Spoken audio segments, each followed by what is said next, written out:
Hello and welcome. My name is Sarah Elmore, and I have been asked to speak with you today about why consistent vocabulary in higher education is so important.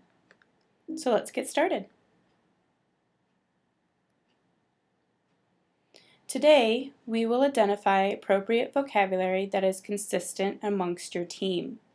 Now, I am not here to tell you what's right and wrong, but instead we're going to work together and have a conversation about what's appropriate for your university. When you're speaking with potential students, something that they are considering is, do I want this university to represent me when I graduate? Do I really want to learn from them? So, your students are wondering, why them? You need to be able to build a relationship, to build rapport, credibility, and trust. Part that goes in hand with that is sounding like you know what you're talking about. How to sound smart. Is meant from the art of verbal war, where people learn to excel in verbal skills. I was recently asked a question on Quora, which was, what fancy words can I use to impress people? Okay, so let me answer this question by first saying, you don't need to use fancy words to impress people. In fact, you don't want to do that, okay? Because if you do, you risk not coming off as stupid, but you risk as coming off as a try-hard. You don't want to be a try-hard. There's this famous quote, better to remain silent and be thought a fool than to speak and remove all doubt. So people aren't sure who actually said this, but it was actually Mark Twain or Abraham Lincoln. Okay, so that is the essence of what I'm saying here. So let's start by just agreeing you don't need to sound smart, okay? What you want is to sound certain. So let's really think on what he said there. You don't want to sound smart, you want to sound certain. So that is our goal here today, is to come up with vocabulary that we can all sound certain on. We all want to agree, we all want to use the same lingo. Departments. In your university, you have departments such as admissions, financial aid, student services, registrar, and your instructors and professors. You need to all have the same understanding on what their titles are. Degrees. This is very important. When you are speaking with a potential student, are you offering degrees or programs? Associates, bachelor's, master's certificate? How about concentrations or specializations or minors?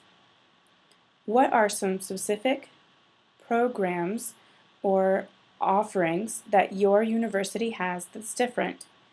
How do you verbalize that?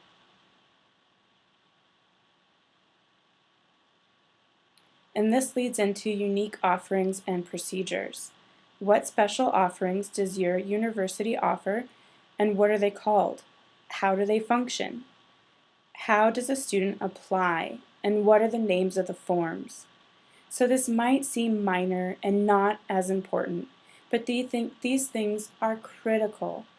If a student calls and speaks with one advisor, and then the next day calls in and has a question, and they explain it differently or call it something different, what do you think that does to our credibility and building that trust with that student? And lastly, don't mess with people's money. Tuition, cost, fees, scholarships, discounts, all of those things need to be presented to a student in a similar or exactly the same form. Lastly, what we want to touch back on is, do not try and sound smart. Do not try and tell them what they want to hear. Instead, sound certain and say what is correct. Work as a team to stay consistent. Something that I would like to end on today is to show you how I had this conversation with you. I went through Prezi. Prezi is a great resource that you might want to use, as I know you will be presenting with your colleagues on some information. Here is the toolbar where you can add in as many slides as you would like to. Let's add a new one in, see what happens. Here I am able to move it and add to my Prezi platform. Then I am able to decide where in the presentation it goes.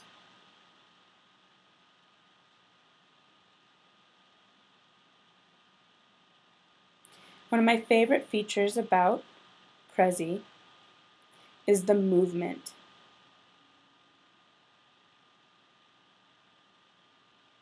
%90 of what we learn or intake is visual. Especially with today in the new age in technology, it's very important to keep the viewer's attention. Prezi has a great understanding of that. It's very user-friendly and able to edit. So this is something that hopefully you've noticed today and would consider as you are trying to decide what you would like to use to present. Well, I hope that this conversation was helpful for you today, and I look forward to continuing working with you so that we can decide what is important for your university.